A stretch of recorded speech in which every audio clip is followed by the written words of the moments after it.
వార్తల కోసం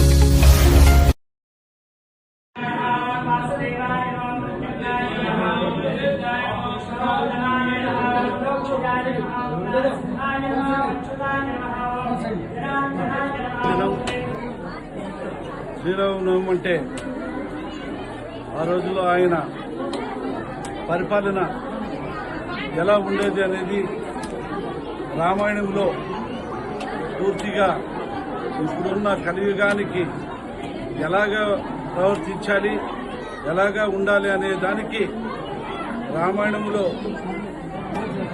ఆ రోజుల్లో మన రాముడు, లక్ష్మణుడు, సీతమ్మ ఆ యుగంలో వాళ్ళ పరిపాలన ఎలా చేశారో అనే దానికి ఒక తండ్రికి ఎలా మర్యాద ఇవ్వాలి, అన్నదమ్ముడికి ఎలా మర్యాద ఇవ్వాలి, రాజ్యం ఎలా చూసుకోవాలనే దానికి అది ఇప్పుడున్న యుగంలో కూడా దాన్ని భాగంగా చూసుకొని పోతే అన్నదమ్ములు అందరూ ఐకమత్యంగా ఉండి అందరూ బాగుండాలనే దానికి రామాయణం ఒక అద్భుతమైన ఘట్టమని చెప్పచ్చు.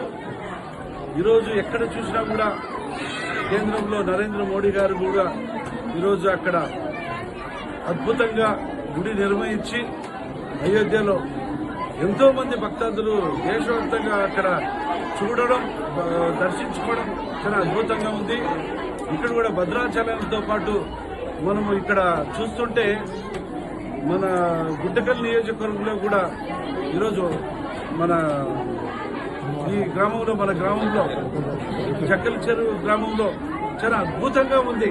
శ్రీరాముడు చూస్తుంటే అక్కడ ఉన్న శ్రీరాముడికే వెలిసిన శ్రీరాముడిలాగా ఈరోజు అంత అద్భుతంగా ఉంది. ఈరోజు పొద్దున్న నుంచి చూస్తున్నాను గుంటకల్ నందు, అదేవిధంగా గుత్తిలోన, చక్కల చెరువులోన చాలా అద్భుతంగా ఉంది.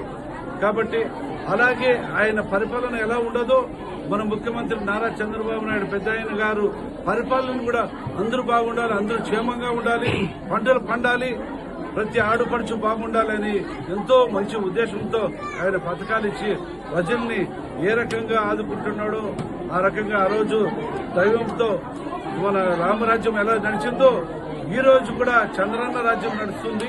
చాలా అద్భుతమైన అని చెప్పచ్చు. కాబట్టి మరొకసారి శ్రీరామనవమి శుభాకాంక్షలు తెలుపుకుంటూ సెలవు తీసుకుంటాం.